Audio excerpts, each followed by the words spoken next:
When we last left our fearless hero back at the ranch, he was firmly convinced that he had, in fact, ordered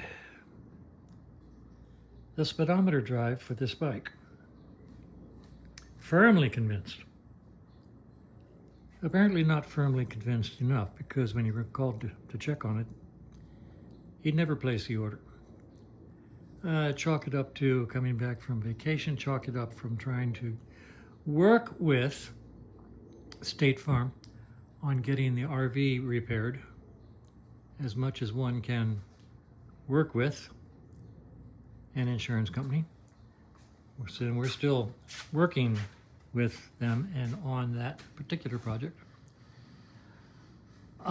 So I took the Triumph and put it over here.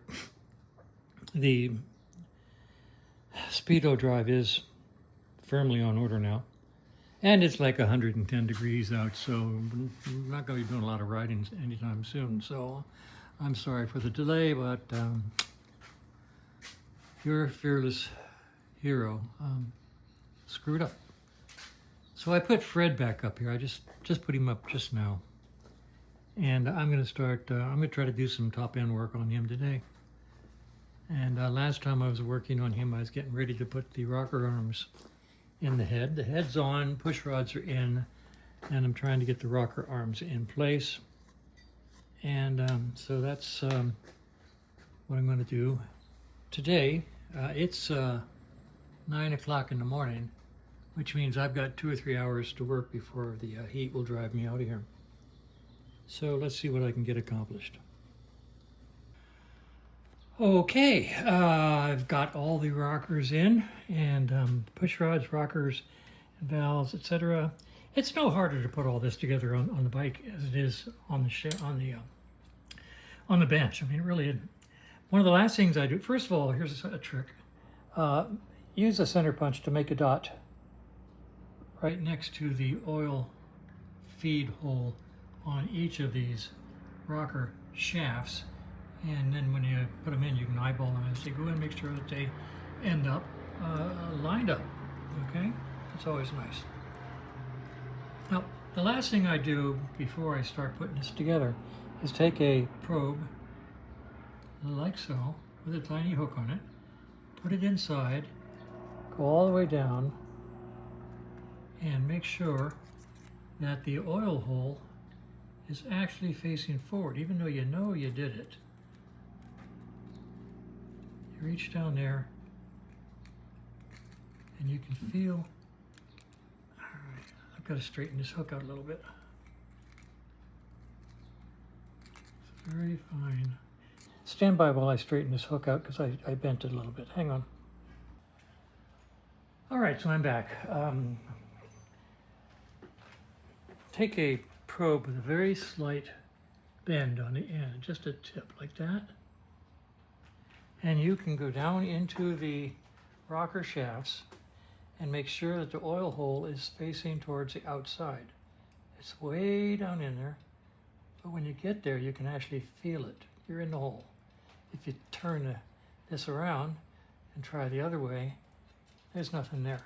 So you can tell that you have in fact done the job correctly and put the oil hole on the outside.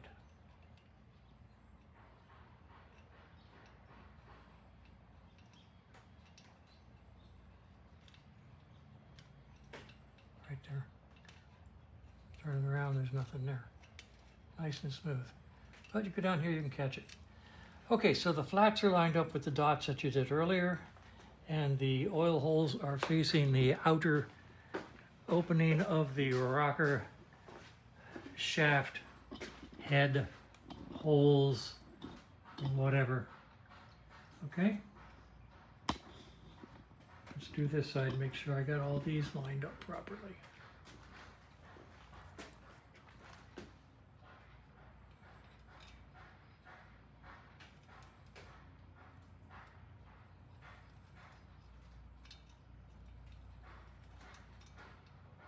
Okay, there's the hole.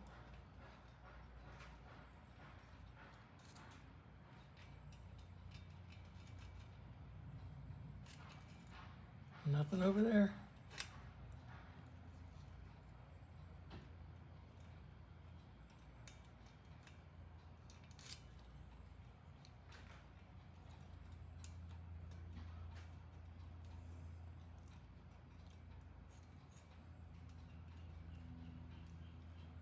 There it is.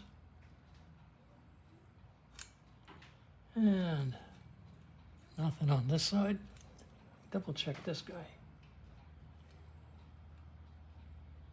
There it is. Okay. And nothing over here. All right. Don't know what to tell you.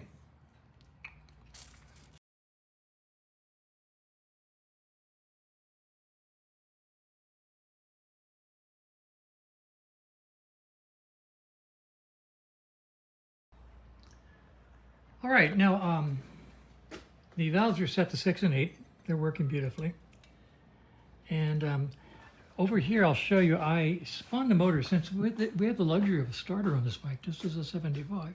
So I spun the motor until I got oil, put these 2 oil lines on, and then I spun the motor until I had oil coming out of the center holes here, saying, yes, yea, verily, oil's coming up here and going to the rockers. So then I sealed them. Then I came over to this other side, and it's still open, and I'll show you. I'm going to spin the motor, and I have oil flow over here also. And there goes oil right there, and right out there. So that just makes sure that the oil is going to the heads. Okay, so I've got the head on, I've got the valves in, I've got the valves adjusted, I've got the oil lines going to the head, I've got oil going to the head, I've got everything done that I intended to get done today. At this point in time, it's just a matter of bolting on all the ancillaries. Oops, let me turn this ignition off. There. Matter of fact, while I've got it on, have a watch the valves. You don't get to see them that often.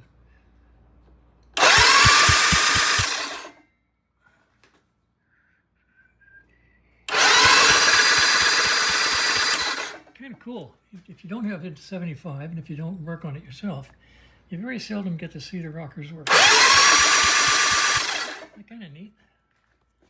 So anyway, that's as far as I'm going to go. It's noon. Actually, it's noon 30. And it's 109 out. I just turned the cooler off, so it's getting warm in here real quick. And I'm going to call it a day and do some more work tomorrow. That's it. I have a little house. It's just, it fits me to a T. And this kitchen is small. As you can see, we don't have a lot of storage area. So we store some things outside in these cabinets that we had built when we first bought the house. So we use those for storage. And I just went out there to get a few soft drinks and bring them into the refrigerator. And I found this.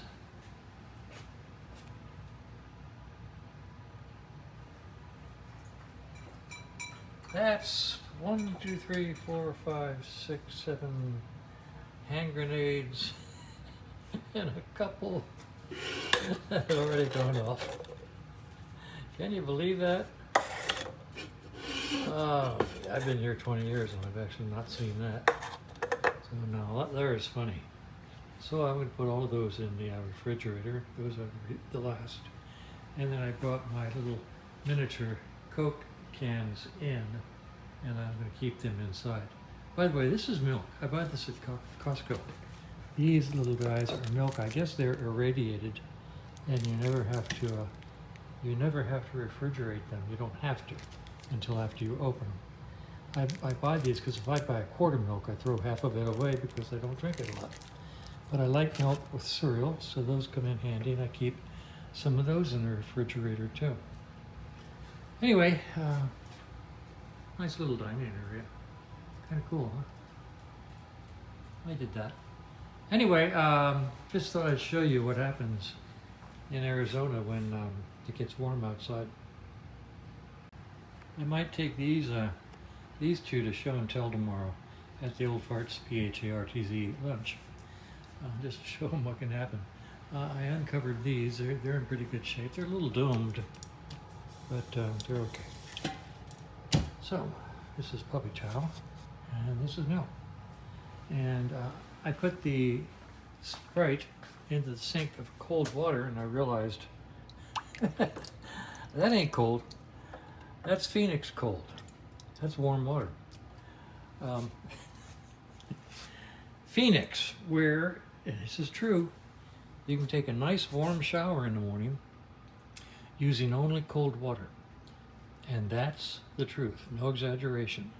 I take a cold shower in I take a warm shower in the morning using only the cold water, and it comes out warm enough for a nice, comfortable shower.